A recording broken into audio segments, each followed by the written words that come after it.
Hello বন্ধুরা, এবিশ্বাস লাইফস্টাইলের তরফ থেকে ঝালটক একটি রেসিপি নিয়ে তোমাদের সামনে চলে আসলাম। তো চলো দেখা যাক ভিডিওটি।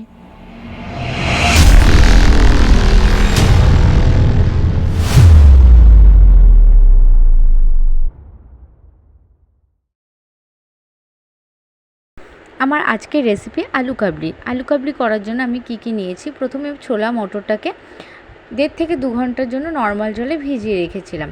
আর আলুগুলোকে আমি কেটে নিয়েছি এইভাবে। এবার ছোলা মটর আর আলুগুলোকে আমি প্রেসারে সিটি দিয়ে দেবো।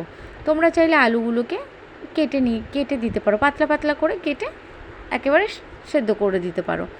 আমি একেবারে সেদ্ধ করে তারপরে কাটবো। এর সাথে একটু লবণ অ্যাড করে দিলাম, দিয়ে এবার আমি প্রেসারে সিটিতে দিয়ে দেবো। গ্যাসে কড়াই বসিয়ে দিয়েছি, কড়াইয়ের মধ্যে দিয়ে দেবো আমি গোটা জিরে, গোটা ধনে আর শুকনো লঙ্কা। এটাকে আমি জাস্ট হালকা ভেজে নেব, খুব বেশি ভাজবে না, পুড়ে যাতে না যায়। পুড়ে গেলে কিন্তু মশলাটার টেস্ট চলে যাবে, তিতো লাগবে। দেখো খুব সুন্দর দেখবে ফ্লেভার বেরিয়ে যাবে। এবার ওই মশলাটাকে আমি পেস্ট করে নেব। এদিকে নিয়েছি আমি টমেটো কুচি, পেঁয়াজ কুচি, শসা কুচি, কাঁচা লঙ্কা কুচি আর একটা বড় গন্ধরাজ লেবু। আলুটা সেদ্ধ হয়ে গেছে, আলুটাকে আমি ওইভাবে কেটে নিয়েছি। রেডি, মশলাটাও রেডি হয়ে গেছে। এবার ওই আলুর মধ্যে, কেটে রাখা আলুর মধ্যে আমি এক এক করে সব দিয়ে দিচ্ছি। ছোলা সেদ্ধ, মটর সেদ্ধ, পেঁয়াজ কুচি, টমেটো কুচি, লঙ্কা কুচি, শসা কুচি, ধনে পাতাও দিতে পারো, বাট আমার কাছে ছিল না বলে আমি দিতে পারিনি।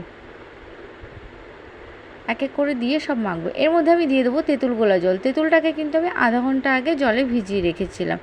ভালো করে মিশিয়ে আমি ছেঁকে তেঁতুলটাকে দিয়ে দেবো। তেঁতুলের জলটাকে আর কি দিয়ে দেবো। দেখো হয়ে গেছে। এবার তেঁতুলের জলটাকে আমি দিয়ে দিচ্ছি। মশলাটাও ঠিক পরিমাণ মতন দেবো। এর মধ্যে আমি দেবো বিট লবণ দেবো। বিট লবণটা জাস্ট গন্ধের জন্য দেবো, আর এমনি লবণও দেবো। দুপুরবেলা আমাদের অনেক সময় একটু ঝাল ঝাল টকটক কিছু খেতে ইচ্ছা করে, তো তার জন্য এটা পারফেক্ট রেসিপি।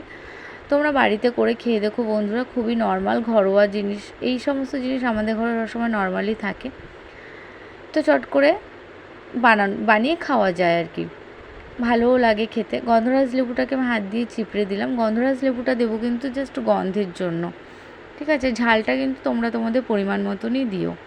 ব্যাস, রেসিপিটি আমার কমপ্লিট।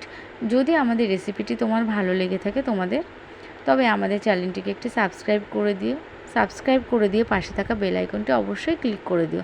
লাইক, কমেন্ট, একটা শেয়ারও করে দিও বন্ধুরা। ধন্যবাদ আমার ভিডিওটি দেখার জন্য আর আমাদেরকে এত ভালোবাসা দেওয়ার জন্য।